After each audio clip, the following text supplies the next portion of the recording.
The sky over the capital world of the Orion Concord was clear. Twin suns shone on the silver towers of Kellen Prime. The people below moved calmly through their daily lives.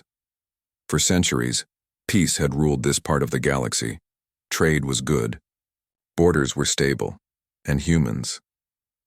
Humans were just a legend. Stories about humans were told to younglings before sleep. They built the great network, the elders said. They united worlds when no one believed it was possible. But then one day, they disappeared. No one ever found out where they went. Many believed they had destroyed themselves. Some thought they had gone beyond the galaxy. Over time, most people stopped believing they had ever been real. Ambassador Velen of the Zor Confederacy stood on the balcony of the Grand Spire, watching the trade lanes shimmer in the upper atmosphere. Velen was old with silver scales and slow, thoughtful eyes. He liked the calm days. He liked the idea that everything was known. But on this day, something unknown was about to happen.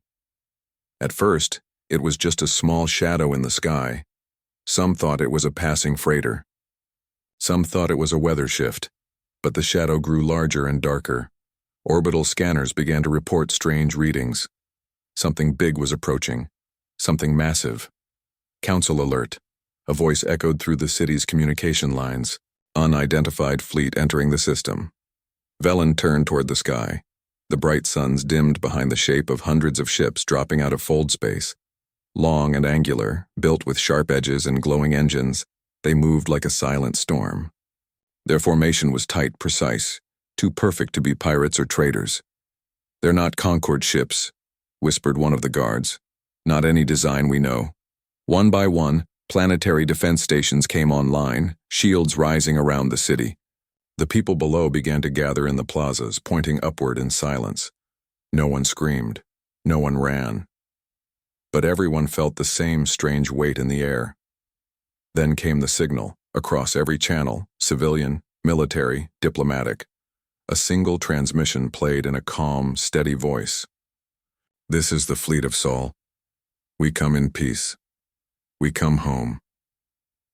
For a moment, no one spoke. The name Sol hung in the air like an echo from the past, the central star of the mythical human homeworld. A word that belonged to history books, not to living reality. Admiral Tarsic of the Concord Fleet was the first to respond. "Unknown fleet, identify your origin, state your intent." The reply was instant. "We are human. We return to the stars we built with you. We wish to speak." The council chamber filled within minutes.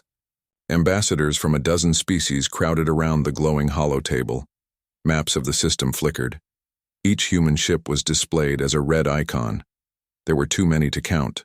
The humans had not returned with a single explorer ship. They had returned with a fleet large enough to command the sky.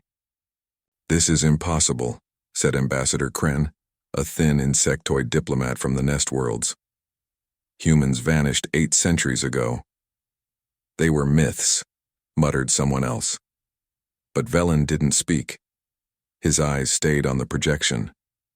He had spent his life studying old star maps, and in the design of those ships, the angles, the silver plates, the blue engine trails, he saw something familiar, something from the old stories. "They are who they say they are." Velen finally whispered.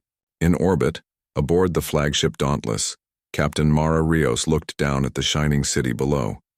Her dark hair floated softly in the artificial gravity field as she walked to the command deck. It had taken years of travel through forgotten wormholes to reach this place. Generations of humans had dreamed of returning here. And now they finally stood at the door of their old allies.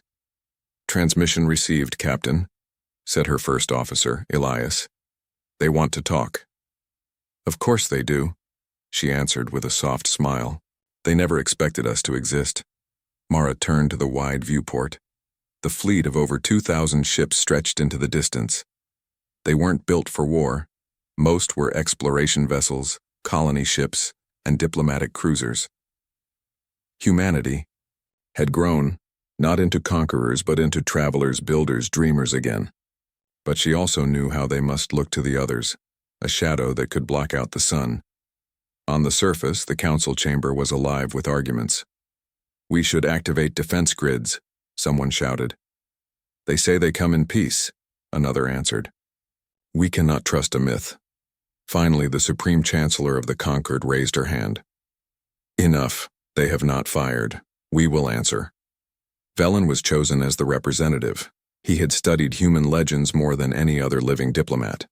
As he stepped into the glowing communication hall, his heart beat faster than it had in years. The transmission link opened. A soft blue light filled the chamber, and then a human face appeared. Captain Mara Rios. She was calm, steady, and unmistakably alive. "Greetings," Mara said. "I am Captain Rios of the Fleet of Sol. We bring no war. We bring no conquest. We only bring a message." Velen stepped forward. "For centuries we believed your people were gone, lost to time." Mara smiled gently. "We were never lost. We were building, learning, preparing. The stars beyond the maps are wide, Ambassador. We followed them, but we never forgot where we began." Outside, the human fleet slowly descended into stable orbit. They released no weapons. Instead, they released lights, long strings of glowing beacons that formed patterns in space.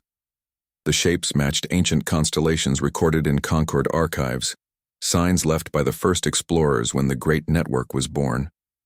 Crowds gathered in every plaza and viewing dome. Children pointed at the glowing trails, laughing with wonder. The old remembered the stories, and the young saw the stories come alive. In the council chamber, Mara continued, "Humanity once helped build this network. We left to explore the far edges. We have returned because the stars are brighter when shared." "Why now?" Velen asked softly. "Why after so long?"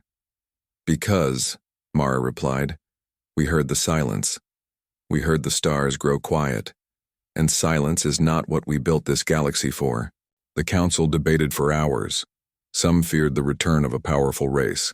Others saw opportunity, trade, knowledge, friendship. But what no one could deny was that the humans had returned with power unlike anything the Concord had seen in centuries.